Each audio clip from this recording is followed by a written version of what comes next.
So I remember a time before I had ever physically incarnated, coming across a being who had physically incarnated and feeling from this being this incredible depth of joy and power and strength and love that he was. Because in the higher systems, we are telepathically connected.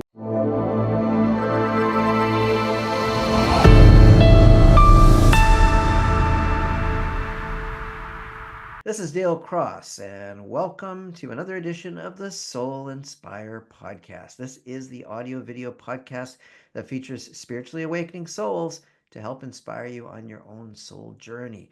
On this episode, my guest is Christian Sundberg. Have I said it right? Yes. Christian Sundberg.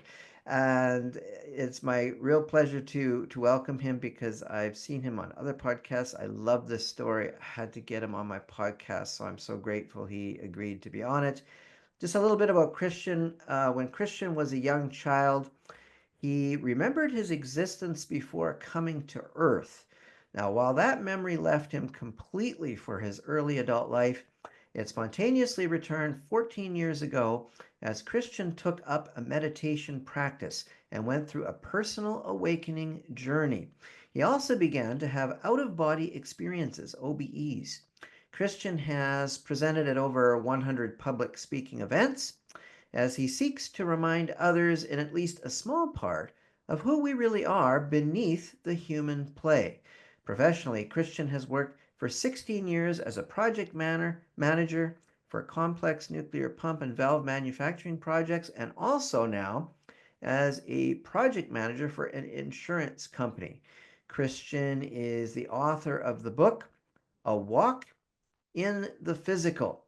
Now, that book attempts to succinctly describe the the the larger spiritual context in which we exist and the importance of love in our human journey. Show.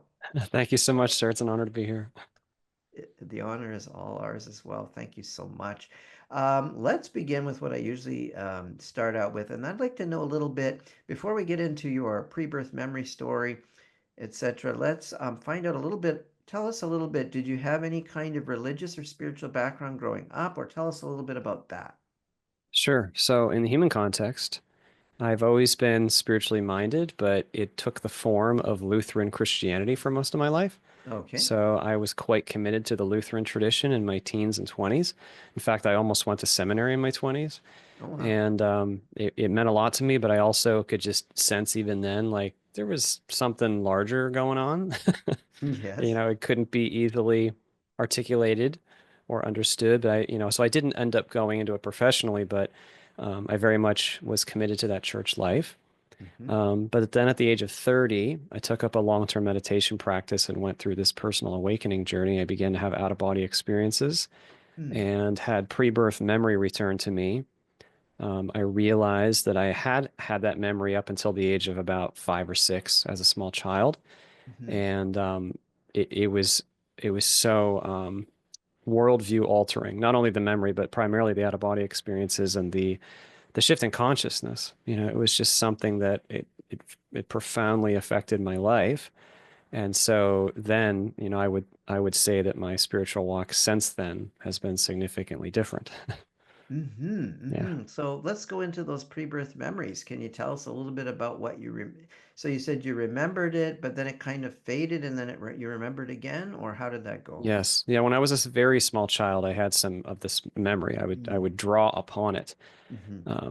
But it's quite normal for us to forget while we're on Earth. Yeah. You know, Yes, I the human noticed. experience is very deep and we are veiled. We come to play this character. So it's quite normal that we don't recall our higher nature and that we are completely immersed in the human perspective. So that happened to me, of course. Mm-hmm. And so I had no memory of this at all up until the age of 30. Mm-hmm. And now it's like a day to day, it's a common memory. I can feel the veil actually. I can feel my Mm-hmm. place in that larger system. So to me, this is now a very different day-to-day experience. But up until the age of 30, I had no awareness of that consciously. Okay. Okay, great. Okay, so would you like to go into some of those pre-birth memories? I'm really Sure. looking forward to hearing that. Sure. So I have to disclaim every time I try to speak to this that there is no language that can possibly speak to this. Hmm. That really has to be said first, because language is form, symbols, words are symbols that are Hmm. based in our local world and in all the assumptions of our local world. Mm. Assumptions like discrete location and linear time and all these things that we think are so fundamentally real.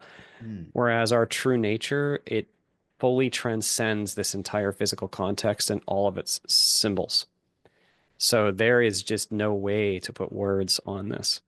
And even when I wrote the book, I felt like, well, I felt like it never felt like I was writing the book. I felt like Spirit was helping me and chunks were arriving. But every time that I tried to put words down, it was just like impossible. It was just impossible.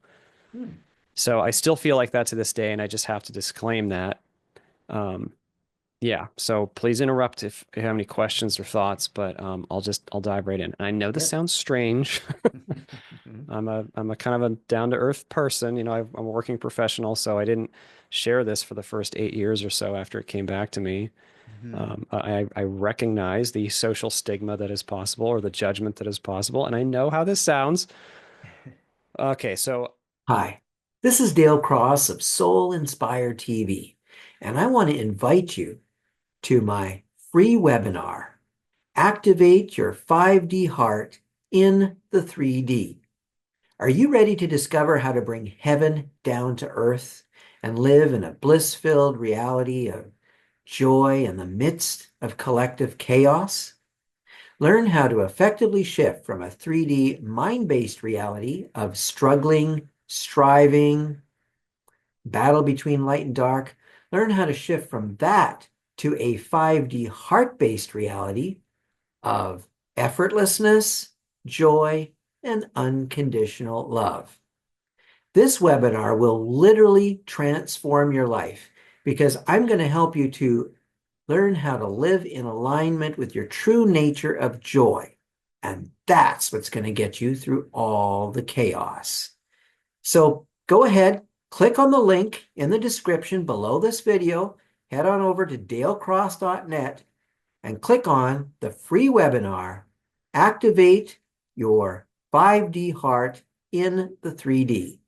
I'm looking forward to seeing you. so I remember a time before I had ever physically incarnated, coming across a being who had physically incarnated and feeling from this being this incredible depth of joy and power and strength and love that he was. Because in the higher systems, we are telepathically connected. We can feel our connection with each other. Hmm. So I asked him telepathically, oh my gosh, like, what did you do to be this? How could you be this? And he shared with me that he had lived physical lives. And one in particular, he had suffered from a long-term health condition, some kind of pain, and the pain lasted with him for years. Hmm. And the way that he chose to meet the pain allowed a certain refinement of his being, like who he was. Hmm. And he shared with me this incredible depth of being, and I felt this amazing amount of freedom and joy.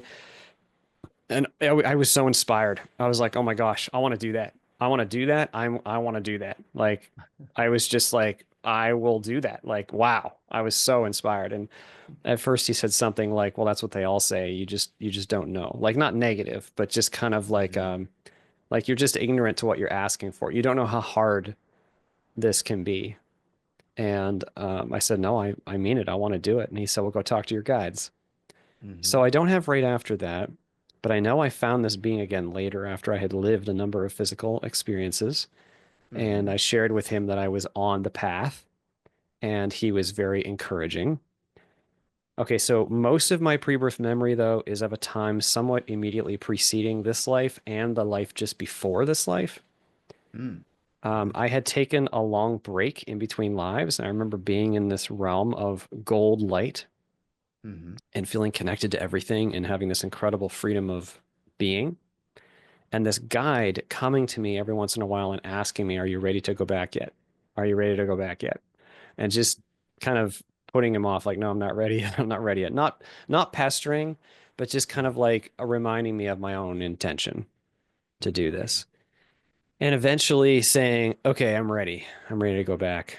And then reviewing with this guide what I can only describe as like my state, like who I am and what I had known, what I understood at the being level, not just intellectual understanding, but as a being, like what I really understood and what I had mastered, I guess you could say. It's probably a poor word. And it was like reviewing qualities of being, or maybe even virtues, you could say. Mm-hmm. And there were hundreds or thousands. I mean, it was just, and they're not, it's just very complex and difficult to describe because it's energetic.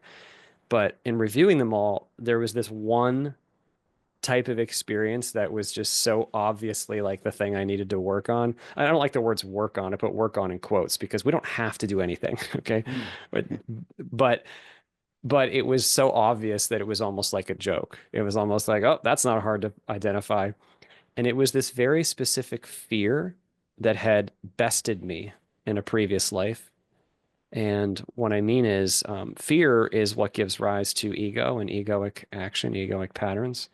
And in that life, because of the fear, I had become something of an egoic monster. Okay. And so I could see that it would be best for me if I could face that fear and integrate that fear.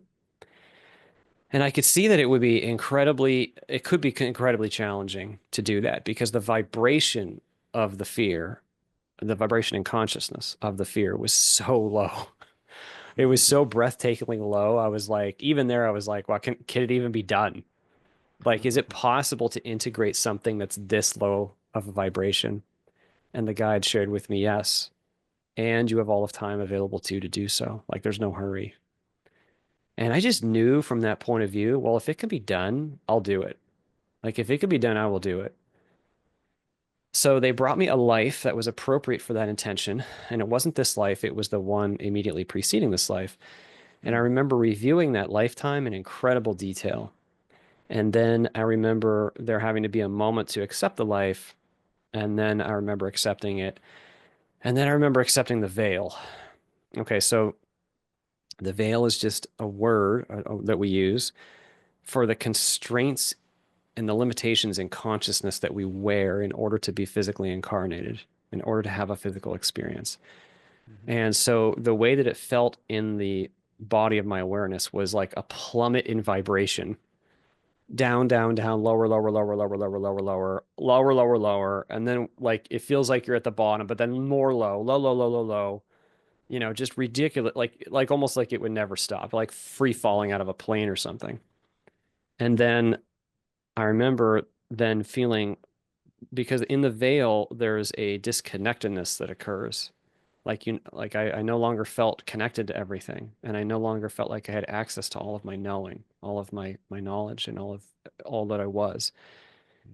And so I was in this very dark and limited and dense state of being in the womb, and immediately I had fear rise up, and I'm like, oh, no, no, no, I am not doing this. Like, I'm not Mhm. doing this for a lifetime. Like, there is no way I'm going to tolerate this for a whole lifetime. No, no, no. And Mhm. so I summoned my might and I smote the veil. I fought my way out again. I pushed my way back through. And I was successful in doing that, but I realized that I had killed the fetus that was to be my body. I could see that I had caused the fetus to die. The mother had a miscarriage. And I had a life review, just like is described by near-death experiencers, Mm. where I could see how my choice to reject the life affected the mother and heaped grief upon her. And because I had heaped grief upon her, I could see that hundreds of other people would be negatively impacted in the life because of the mother's grief. And so my choice had affected hundreds of other people in a negative way. And, from that point of view, it's okay. Like we know that we can't actually fail, you know, Mm. but I could Mm. also see very objectively, like, oh man, I got a lot of fear because I had all these great intentions, you know, Mm. like Mm. it was such an honor to be a player in the game on Earth and to interact with these incredible, powerful, respectable beings, the other players, because to be a human is just, oh my gosh, it is such a respectable, amazing, just truly amazing opportunity. I don't know how to describe it. It's like a masterful act. Mhm. And I wanted to support and to contribute and to help. But instead, all I had done was kind of heaped this grief upon the mother and caused people's journeys to be more difficult. So I spent some time after that practice. I know this sounds really different, but I remember practicing surrendering my control to a mock veil. So I remember it's Mm. like a place. I would just call it like a veil acceptance simulator or something. And it was like a place that was like a dark pool. And they would dunk you under the water, metaphorically, not a literal pool, of course, but metaphorically dunk you under the water. And I could feel it's like a plummet of vibration, but you can cry uncle, and they'll Okay. let you out, Mhm. And I remember doing that. And then eventually I remember the guide coming to me with this life. And this life as Christian was pretty good, but it wasn't quite as perfect as the first one would have been, actually. I could feel I reviewed the life in incredible detail, and this is really hard to describe, but it's like reviewing millions and millions and millions of possibilities all at once, or all in like a second or two. So I could feel what the life would be like and what it would be Mhm. like to be me and what trajectories were possible or likely or less likely. And I made requests for the life, and eventually I remember there having to be a moment to say yes, and I don't remember that moment. But I do remember then the guide coming to me after that and being like, "Go now! Like you got to go right now. You're in Earth time now, buddy. Like go now." And then being in this place I can only describe as like a mechanic shop where there were these beings. So the way it looked visually was like being in a maybe like a space station or something or a metal room with the Earth below me, and there was a shaft in the floor, and I could see the Earth, and I was hovering over the middle of the shaft and there's these beings there who are very technical in nature, and they do this thing where they make the veil organically fit to you, to your consciousness, because each of us is so unique as a soul. Like we have such an incredible rich history and rich complexity of being and nature. And then each life, each biology, each world, each family, each society has its own energetic thing going on. And so they do this thing where they like make it fit, they make it jive. So it's like an organic match. Mhm. And I remember them getting that ready and then asking me one last time, "Are you sure?" And because I knew once I said yes here that I would be strapped in for the ride. Right. And so I said yes. And then I remember the veil coming over me and my vibration plummeting down, down, down, lower, lower, lower, and lower, and lower, and lower, and having all of my knowing cut off and all of my connectedness disappear, and suddenly feeling like I was in this extremely dense, cold place of the body. This very, very dense. It was like being shoved inside of a tuna can or something. Mm.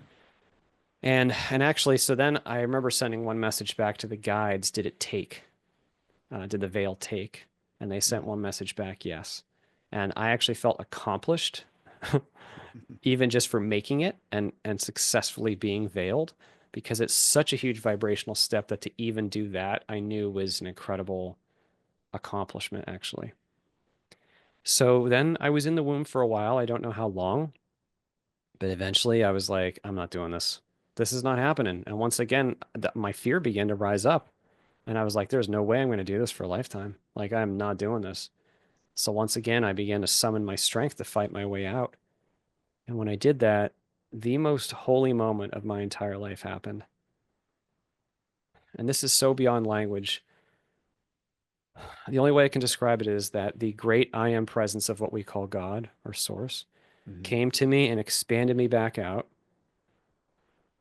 And I felt all the universe within me. And I felt all the love. And I felt our sun, the sun of earth, churning with bliss. It had a consciousness. It was conscious. It was alive. I know that sounds wild, but I could feel it. It was in my body, like our sun was in my body. That was the Wow. way that it felt, the body of my awareness. Mhm. And I could feel all the universe and even beyond. And it was just so blissful. And God said to me, "This is still what you are. You can never not be this." And it was like, oh, and it calmed me because I was fighting because I thought I had lost all that I was. So I stopped fighting and I surrendered back into the simple existence of being in the womb. And then it felt like I was there for a very long time. And the next memory I have is of being born, the day I was born. I remember the sensory experience, the sight, the sound, the touch. It Hmm. was very extreme. It was very shocking, but I had no idea what was happening. I had Hmm. no understanding at all. But I Hmm. remember being like, exceptionally curious. Like I was like, oh my gosh, like I have got to take in what is happening here. And I remember looking up at the nurses and being like, I felt love for them. And in fact, I remember feeling love for everyone. And, um, but it just be very shocking. Like I remember circumcision Hmm. that hurt. And, yeah, so I don't have many memories after that, though I'll say just for context of the story that when my body was 10 days old, I aspirated. I had some kind of lung infection and my body turned purple and they took me to the Hmm. hospital and baptized me. So Hmm. I don't know if that has anything to do with this, but I've always kind of wondered if maybe that had something to do with this experience Hmm. or the memory element of it. I don't know. I have no knowledge of having a near-death experience. I'm just sharing that as because it seems pertinent. Okay. And then as I got older, maybe the age of like 3, I don't know how old, however old you are when you're learning how to walk. I remember stumbling around my house learning how to walk and recalling these memories of reviewing the life beforehand. I call it the flowchart memory of when I was reviewing the millions of possibilities. It was like uh, when like reviewing a tree, like starting at the thick part and working your way out. So I would like look into the tree in consciousness and try to get a sense of like what was going to happen, like for just simple things, like is someone gonna come over to the house tomorrow? Just things like that. And then that ability diminished significantly as I aged, as the veil, as I became more and more firmly focused into the physical identity, the veil Hmm. did its Hmm. job. Hmm. So, like I said, I had no memory of that at all after about the age of 5 or 6. And then when it returned at the age of 30, it was the most natural thing in the world. It because so, through meditation, I gained increasing familiarity with what I really am, what we really are, which is consciousness itself, beneath all thought, Hmm. beneath all form, beneath all story. And as I touched that, as a kind of a natural consequence, not because I was trying to, but non-physical experiences began to happen or arise on their own. At Hmm. least it's how it felt to start. Hmm. And then the pre-birth memory was just there. It was just like someone had blown leaves off of the ground, and there it was. It was the most normal thing in the world. In fact, like the human experience is the strange thing from that perspective. The human experience is the alien, limited, more dead state. Okay. So yeah, that's just a quick summary. It's very hard to describe. I've shared it many times now, Hmm. but it's not easy to express, and I feel like even just putting words on it is pretty unfair, actually. Okay. It just kind of Doesn't brings do it it down. justice. Doesn't do it Doesn't. justice at all. No, not at all. Yeah. And I think you'll hear that from, really anybody who's had a, Yeah. a deeply transformative STE, spiritually transformative experience or near death experience. These things are so deep and so personal and so vast. And, as I think upon it now, like I feel so homesick. It's ridiculous. All So right. it's very personal to me. Like I've shared it many, many times, but I feel like I'm pulling down my pants and sharing like the most personal, vulnerable stuff. Mm. But on Mm-hmm. the other hand, like what are we afraid of? And I know that this is not specific to me, of course. I mean, I can't speak for anybody else, of course. Mm-hmm. But on the other hand, we've all come from the same thing, the same source. Yeah. Our true nature is this greater thing. It's complete love and peace and freedom and joy and and we cannot die and we have nothing to fear, and that Mm-hmm. is the truth. And Right. that's really what I'm passionate about lifting up. Yeah. So FEAR, false evidence appearing as real. That's what Donald Walsh calls it Yes. in a conversation with God. I don't know if you're familiar with that Yes. text, but so you said we have nothing to fear. So we it's this is it. but we've forgotten who and what we truly are. And that's where the fear comes from, this idea that we're separate from our source, perhaps, we're Yes. separate from others. Would you say that in the Lutheran faith that you were raised in, did they promote this idea of oneness with source, or was it more of the idea of an external deity that you have to merit Hmm. favor with or score points with so that you Yeah. can get Hmm. the prize? Like, that's more of a human construct, is it not? Oh, sure. So, I mean, in my own case, my religious tradition was fortunately, blessedly more open-minded than Oh, many. okay. So that was good, but still, that is very much built into Christian theology. Mm-hmm. In the Lutheran faith, the phrase is saved by faith alone. So Oh. your act of belief is the golden ticket, that has the active ingredient. So there is that element if you have to do this to get this Mm. result, and that thing Mm-hmm. you have to do is believe.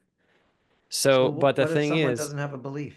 yeah. What So, do well, they I'll say? just, but I'll speak to the other part of your Oh, comment there okay, sorry, because sorry. no, because this is really important. So, fear is only possible when we buy into a perception that is not in alignment with the truth. So, if you look deep down, like if you feel afraid or if you feel anxiety in your body, your ego may be covering up the root fear with a lot of layers, sometimes hundreds of layers. Mm-hmm. But if you look deep, deep down, you will feel that the universe or your situation or your life or your body or something is proving some negative perception to you, proving it. That's what it feels like. Mm-hmm. But the negative perception, so it could be a perception of I am powerless or I am shameful, I'm not worthy of love, or some other perception at the root, some quality that is a perception that is not in alignment with the truth. And that is so important to lift up because Mm. the truth is we are powerful. We can't not be powerful. We Mm-hmm. are loved. We can't not be loved. That's It's not possible. impossible. It's Yeah. impossible. But the physical is this deep, rich simulation in which we really can face a situation that prompts those perspectives in us, prompts those Right. perceptions. Right. And so we're here to see what do we do with even that extremely dense, limited set of conditions and those Mm. perceptions that they prompt. But I Mm-hmm. think that's a really important thing to lift up because if we know that, wait a minute, I really don't have anything to fear, then we can get actually quite adventurous, bold, and playful about investigating those negative self-perceptions at the root of fear. And I think that's really powerful. That is powerful. That is powerful. Now, you talked earlier about the consciousness beyond thought. And so, am I hearing you saying that the rational mind is limited in such a way, it's designed really so that we have a set of experiences that kind of lead us back to the truth, but in fact, it is incapable because it's limited. So, consciousness being beyond that limited rational mind, would you say the rational mind is incapable, in fact, of understanding Mhm. the true essence of who and what we are? Then, in fact, we need to live from the heart. It's not so much in the mind. Of this intellectual pursuit of Mhm. spiritual knowledge is quite limiting, is it not? Very Like, it much. doesn't really But lead to the, I mean, it does yeah. in a way, but Yeah, no, I acknowledge very much what you're saying. So first, um, did you say rational mind? Is that the term you used? Or yeah, I use because I a, wanna I wanna lift up just a go comment ahead. here because Mhm. um, I don't tend to reference the human local thinking mind Okay. as the rational mind Oh, okay. because that would imply that rationality is specific to the human thinking mind, and it's not. Hmm. Uh, Okay. Knowingness at the deepest levels is very logical and very rational. It's Mm. just that the human portion of the self Mm-hmm. tends to identify with its local thought form. Okay. The local thought form is ridiculously limiting and Okay. dense. And so agreed that it is not possible to conceive of the big picture, capital B and capital P, with the little picture human thinking mind that is dealing exclusively with the forms that we learned on Earth. That's not possible because the larger transcendent nature it transcends all form and it gives rise to all form. And Mm. thinking is a type of form based in our form system. So you Mm-hmm. can't start with the lower and expect the lower to understand the higher by itself. Mm-hmm. Now, but what's important to point out, the reason I made the distinction about the rational mind is because the being is always the beingness, the soul, the spirit, the consciousness itself is always that which has the thinking mind within it, within it. We are always the larger being. And so we are always connected to the larger knowing and to all knowledge, actually, and to the entire system, to Mm-hmm. everything, Mm-hmm. actually. But the step towards that, yes, very much is often a step past the local human thinking mind and a dependence on its limited forms. It takes a lot of humility to do that, actually, because Mm.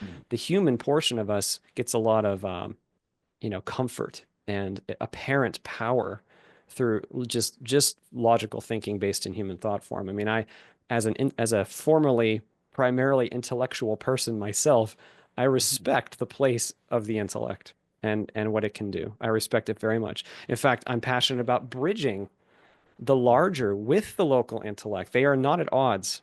Okay. It's one thing.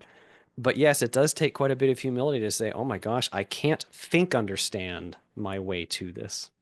Yeah.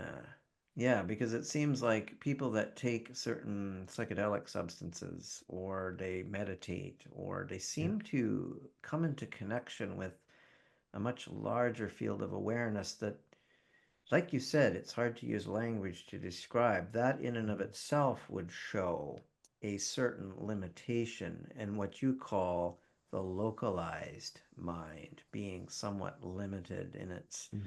because it seems like our perceptions our beliefs are based on our perception of reality, but that perception of reality is honed by our experiences on earth. It's not Hmm. honed by the experiences outside of that. So it seems like that in and of itself would subjugate us to a kind of denser idea of what could lie beyond. That in and of itself could prevent us. But I like what you said, that they're not at odds, that there is a Hmm. logic, in fact. It's just not of the localized It's mind. a larger logic, I like that. I like the way you far describe it. larger, far Far larger. larger. So the And larger this, aspect. yeah, and the smaller logic actually is built within and of the larger. So I'm just Repeat lifting that that. up. Repeat that. The smaller logic, I'm calling that the human thinking mind logic, Okay. is built within and from the Mm-hmm. larger. Mm-hmm. Like the human, you could put it, let me use a metaphor. So like let's call the Earth simulation like a game of Minecraft. Okay. Minecraft is like a virtual world you can go and there's these Mm-hmm. blocks and you can like dig them up and there's rules. You can Mm-hmm. only dig up the block if you hit it a few times with a pickaxe, and you can then you can place the block again, and it has all these rules. And so if you play Minecraft, you have to do what the rules say in Minecraft because that's what's coded into the game. Mm-hmm. Our universe is a little bit like that. We have linear time, discrete location, we have physics, we have all these things that we've studied that are specific to our local world. Okay, but what gave rise to Minecraft? Well, Minecraft can only exist because the rules of our world exist. And in our Mm. world, we built a computer and Mm-hmm. we figured out how to program it. Mm. You see? So I'm just lifting that up because if you go all the way to the bottom, like this is like a multi-layered, multi-dimensional system. If you go all the way to the bottom, to the deepest root of being, that thing gives rise to all the rest. And it's Right. very, very, very wise. Mm-hmm. Yeah. Mm-hmm. Mm-hmm. Very interesting. I would like to change tacks a bit and ask what you think about the fact that I have interviewed scores now. I think it's over 88. I don't know. It's a lot of podcasts where I've interviewed various people that have had the near-death classical near what we call near-death experience, or Hmm. like what you've had, more like spiritually transformative experiences. Hmm. Um, and I'm noticing that some of them have this perception, this perspective that we come here, it's like Earth School, come Hmm. here to learn lessons, and it's almost like we're trying to advance like Yes. evolutionarily. But then there's others that will say, no, wait a second, that's not that wasn't my experience. My experience is that Mhm. there are no lessons to learn other than love, unconditional Mhm. love. That's the primary, that's the thing. Mhm. But we came here to be, it's more of the Abraham Hicks. I don't know if you're familiar with Abraham Hicks. It's the Mhm. Abraham Hicks perspective that we come here as powerful creators. Mhm. And we come here to use contrast of positive and negative, not to learn lessons so much as to use the negative to hone our preferences so that we know what we want to create. Mhm. And we're coming here to, we're on the life's leading edge to expand life beyond what it's previously been. I don't know if this Yes. resonates. And so Mhm. it's not so much about learning lessons, it's more like about creating. And if you live in alignment with your true nature of joy, it's Mhm. impossible to harm anyone anyway. So it's like Right. you come from a conscious perspective, then everything, and it's more about expanding through, our life's purpose, passion, and mission. Mhm. Like Bashar, are you familiar Mhm. with Yes. Bashar? He says, follow your highest excitement Yes. moment to moment to Mhm. moment. So that Yes. sounds, so I'm not saying those are at odds, but maybe what I am saying is, what do you think about this? That maybe each soul, because they are creator of their own reality, some souls have decided they want to learn lessons. That's more their purview. That's their Mhm. perspective. So they will have an experience of this, of that. Mhm. But Mhm. others are just here to have a joy and live in bliss and fun. I'm not saying they don't have challenges, but when they have Yeah. challenges, they're not using it so much for learning lessons as they are to take that challenge and then create the opposite of it, that Okay. challenge. So those two things you just stated are one thing, Okay. and they're not two things. They might look like two things if we think that learning a lesson means something specific, but from the soul point of view, so that's the reason that I tend to use the term experience integration Mm, as mm-hmm, a way of defining both of those things, mm-hmm, because really our true nature is joy. It mm-hmm, is creativity.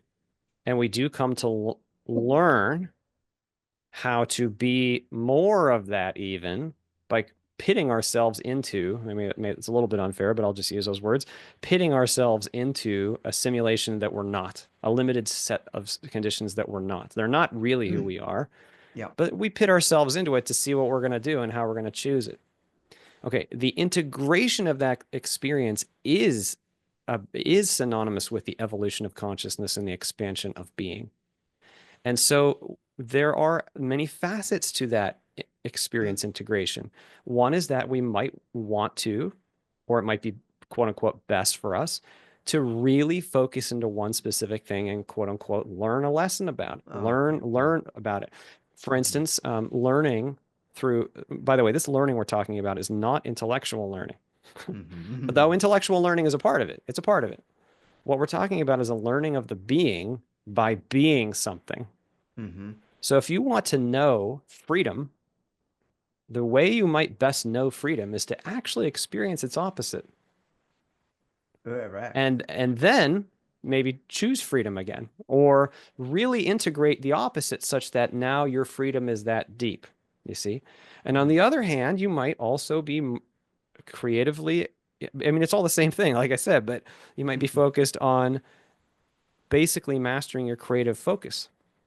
We are powerful creative beings. So I might refer to this as like two sides of a coin. Okay. Oh, I see. So one coin side is integrating the shadow, Mm-hmm. really processing the shadow and accepting the Yes. darkness, accepting the pain, working through it, really, really understanding it. The other side is choosing the positive no matter what and learning how to do that.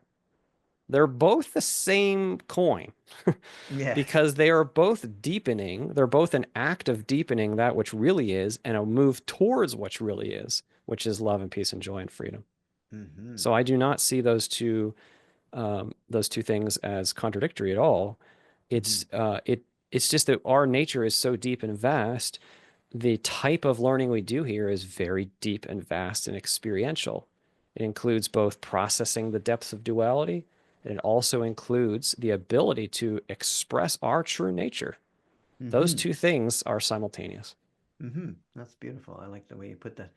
So it seems like, yeah, so it's the way people process things, some people may have a different perspective, but what I think I hear you saying is that they're really all one, just like everything is one. Uh, some people may be more focused on a particular part of the faucet, as you call it, different, multifaceted, right? Mhm. Some people may be more focused on the Abraham Hicks trajectory, although at the same time they are still learning lessons, but they Can may I use not. let me just throw out a very simple metaphor, and Okay, this is so crude, and I'm sorry about the simpleness, but hopefully, that's okay. let's say you walk onto a playground Yeah. and there's someone in front of you doing a pull-up on the monkey bars. And so now you have a choice. You can either do a pull-up on the monkey bars, and now you'll know what it's like to do a pull-up and you'll get a little stronger. Mm-hmm. Or you choose to not pull yourself up on the monkey bars and to go down the slide instead. How are, and you're saying which one is it? You know, the slide being a metaphor for just going and choosing the joyful thing and not putting yourself under stress. You're completely free. You're Mm-hmm. completely free on this playground. You can do either one. You can do neither. Yep. There's nothing actually required of you. So the question Right. is a little bit like asking, how free are we? Very. And we're so free Yeah. that we can do a pull up on the monkey bars, Yeah. or we can say, and I mean this playfully, screw the monkey bars. I'm going to go over to the slide and go sliding down the slide. Now, Mm. I know that the ego is not going to like some metaphor like that in the sense that it seems to make light of the incredible rigors of duality that are possible on Earth, the incredible pain that is possible. It's a lot harder than doing a pull up on a monkey bar, right? Right. Okay, but the thing is, our true nature is so perfectly deep and perfectly true and real and lasting in love and peace and freedom and joy. It cannot fail and it cannot be truly overcome. And it's so bold in that joy. This is really important that it may choose the like super, super challenging, interesting, tasty, deep duality conditions Mm-hmm. through which to grow. And the ego is the part of us that says, screw that. I don't like that. But Mm-hmm. in full integration of the experience, we no longer need to reject it. Mm-hmm. And so I'm speaking from a place where personally I have had many chronic health conditions in this life. Mm-hmm. I had post-traumatic stress in my 20s after a health issue in my early 20s. Mm-hmm. I've had more experiences personally of great pain and limitation than I care to share right now. I'm happy to share, but they're not who I am. Mm-hmm. But they are meaningful. They've been valuable actually. So I'm just commenting that at least from my own experience with the incredible amount of pain I've experienced in this life, this is not a flippant comment when I say it's like a pull up. Right. What I mean is even the deepest, densest, sharpest point of duality is an offering. It's not something being done to you, actually. Even though it Mm. seems like that. It's Yeah. actually an offering to you that happens to be very, very heavy. So another metaphor might be like a weight on a weight bench. Well, Mm-hmm. 1,000 pounds is not bad. It's just heavy. So the Yeah. question is, how do you try to lift it if it arrives here in the physical? Mm-hmm. Yeah. Anyway, I just want to point that out because those two things, it's really about freedom first Mm-hmm. and creativity and freedom and creativity expressed through these different avenues of experience integration as we so choose.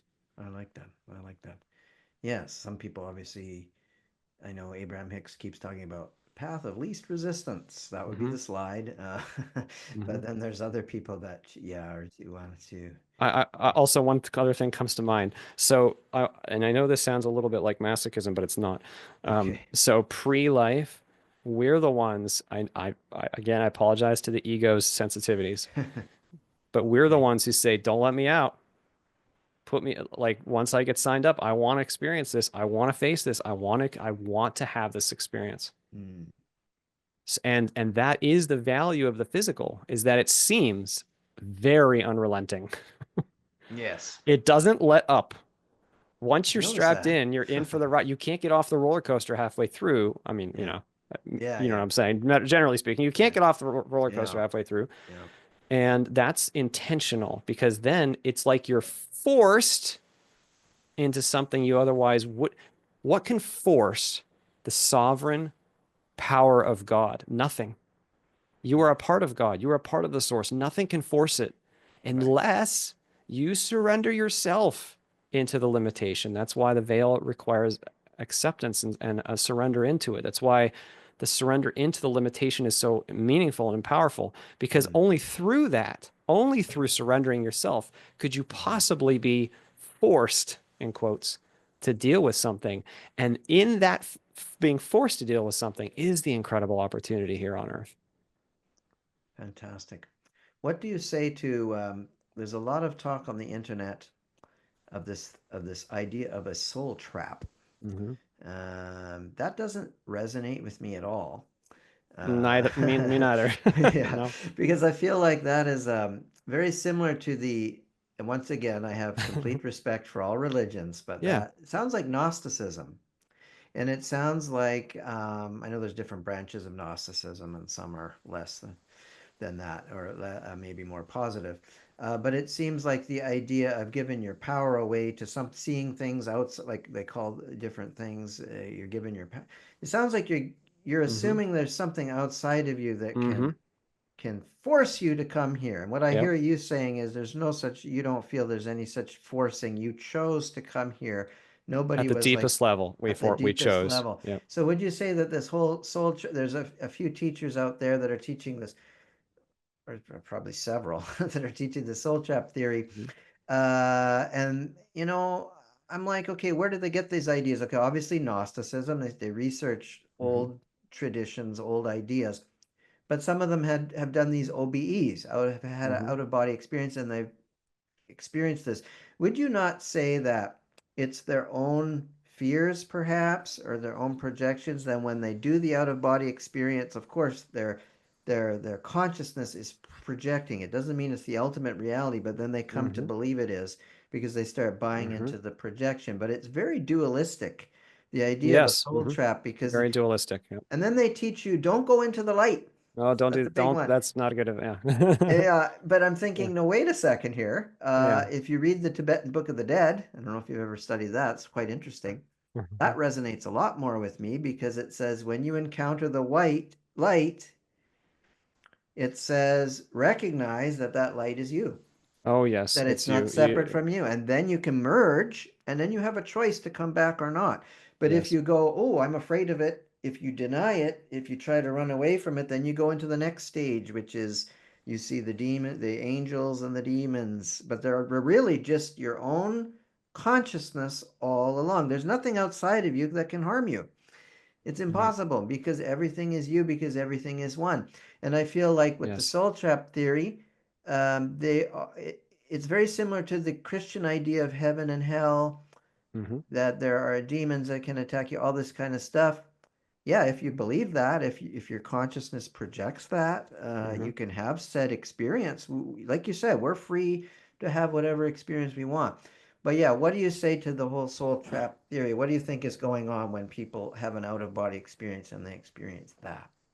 So when you first mentioned Soul Trap, this is just a very silly thing, but the first thing that came to mind to do was Yeah, thumbs down. yeah, No, yeah. but more seriously though. So, yeah, I very strongly feel the Soul Trap theory is false. It does not at all align with what I've experienced, and it doesn't align with you, whoever's listening and considering it, with your own heart either. Like deep down, if you feel into it, it doesn't feel quite good. No. Okay, so but the thing is, that's an important thing to note. Just notice, I'm just pointing this out as a little Yep. thing because our deepest compass is very faithful, and the truth feels amazing. It's Mm, very freeing. It feels like a deep joy that we already know. yes. If we consider an idea and we go, "Ugh, something's not, we're not there yet. We might be Yep. considering a layer of how the reality of form is manifesting. Hmm. That's Hmm. okay. Like in our lives, we may experience powerlessness or being deceived, you know. So Hmm. then we get to choose how to respond there. Hmm. But at the deepest level, that's not in alignment with freedom and love. So No. I'll just say that here on Earth, what we tend to do is we tend to have certain perceptions that we explore very deeply, like the Yes. perceptions of powerlessness or the perception of deception. The perception of, oh, there's this big system out there, it has all the power, and I'm just a little cog in the wheel. That's kind of a common perception in our economy, because we have Right. this kind of predatory economic system that's been built, that we as humans built. I noticed that. Yeah. So then what we do is we learn these things and then we impose them up the ladder intellectually to start. So same thing with Mm, the idea of hell as we experience really hellish experiences on earth. So then we get this idea, wow, what if it's even worse than that? What if there's a place of eternal punishment kind of thing? right. We are creative, powerful beings. Okay. So Hmm. part of what we're doing is exploring how do we create and handle even those really deep negative ideas. Yeah. But even those ideas are form.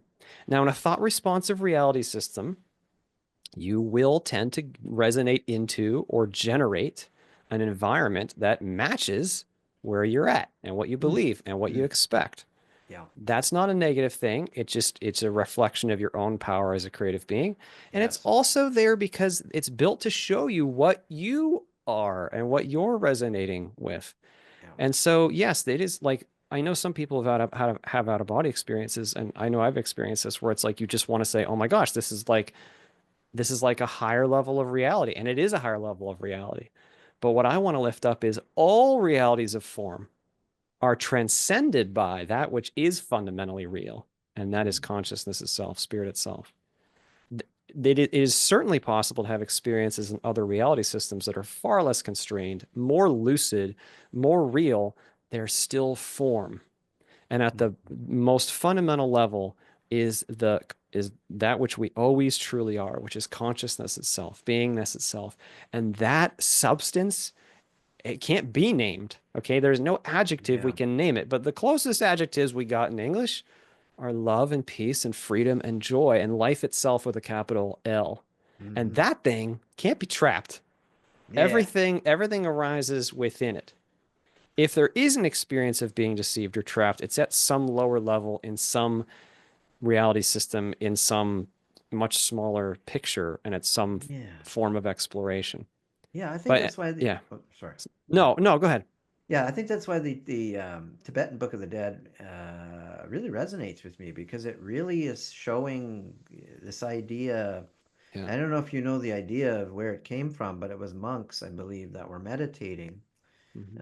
I think it was thousands of years ago or something. It's a long time Yeah, ago. a long time. And then Yeah. they wrote it down on the tablet or whatever, but they put it in a cave. And then they said, oh, it's going to be discovered when it's time. And then people discovered Mm. it, and then this is where I get apparently where the Tibetan Book of the Dead. I think I'm giving the right story. I'm not 100% sure. I think I am. But anyway, that part doesn't matter. What matters is what it says, and what it says is that everything is the angel, the demon, the idea of hell, all The, of this stuff the form. is yeah, this form is just a projection of the mind. In fact, that's all Mm. you. There's nothing outside of you that can harm you unless you believe that, and then you have the appearance of Mhm. being trapped or being harmed. And I noticed that with the soul trap theory, it kind of defies universal law because it says we know what you resist persists, and yet they're saying don't go into the light, resist the light. I'm like, wow. Um, I want to make a comment there really quick, please. sure. So the experience of the light is profoundly compelling and beautiful because we yearn to return to it, and it's very right to do so because it is us. It is us. It is us, Yes. and it is home. Hmm. And so it's quite a unnecessary twist to try to build in some new level of like rejection at the human personality level to say no to even that. Yeah. That's the kind of crazy stuff we do on Earth, though, is we play with negative ideas so deeply. Like I said, we try to push Yeah. them up the ladder, as it were. But if Yeah. you trust your being and you feel like your true nature and you feel that love and that call, Mm. you know it's veracity. You know it's truth. Hmm. Yeah. Yeah, yeah. Like you said, I like what you said. You, when I first brought it up, you were like this because your emotional guidance system was going ding, ding, ding. This is not in alignment with reality or It's truth. not This, even just the emotional guidance system. Yes, right. it's it's Every, it's not in alignment with the truth. Yeah. yeah. What I'm saying is your emotional guidance, like Abraham Hicks says, your emotional guidance system lets you know. if something is in alignment or not with how you feel. Does it feel good? Does it feel bad? It sounds like that's what was happening with you. I'm really referencing if the deepest, because Okay. sometimes the emotional guidance system is like is a conditioned human part of the Oh, I psyche. see. I And I'm see. not even just referring to, I think Okay. when teachers are referring to, they're really pointing to the deep bone level, like Deep. you know how Okay. this Got it. feels, like for real. And Got it. that's a very faithful compass. Got it. Got Yeah. it. So, okay, so what's been happening since? So you've had these the pre-birth memories. You've been communicating this in a lot of different podcasts, etc. Mhm. And what kind of response have you been getting to your message? Because I know that the Yeah. ego likes to say, "Oh, people are going to think this is crazy, this is nuts." Obviously, Mhm. you don't care. You're just going out and putting your story out and sharing because you know it's empowering. And you know Yeah. that only those that truly resonate with it are going to be drawn to it anyway. Is that your experience? Yeah, the response has been amazing. I've been very surprised. Um, but on the other hand, I can feel energetically, as an energetically sensitive person, I can feel the direction in the collective consciousness that we're headed. Mm-hmm. And this message is in that direction. Mm. It Mm-hmm. aligns with that direction. And so, like, as A Walk in the Physical was being written over 6 years, I felt this really deep feeling like this just needs to be physical. And then I just need to get out of the way and just be a protector of it. And that's it. It's not, I don't even feel like it's my book. Mm-hmm. And so the reason I'm saying that is because to me, it's never been about like achieving something. I'm only sharing. Yeah. That's all I'm doing is, and Yeah. is just to say something and to present a clarity. And then this, I trust the system and I trust all the other players in the game, my brothers and sisters, Mm. who are all at different places and it's okay how even though this book exists, I don't have a horse in this race. Like that, Okay. like that's the way I feel. Like basically I trust because love trusts each person and celebrates them. Yes. And so we are all exactly where we are. And the message of love, which is what this fundamentally is, we all recognize it somewhere deep down in there. We recognize it. That's all. That's all. That's all. So all I seek to do is to share that, not just in words, but energetically. I try to align with that. I try to, meditate and be of that energetic space because that's doing something in energy space. I'm aware in energy. This is not just about words. This is about what's happening energetically in the world and in the collective consciousness.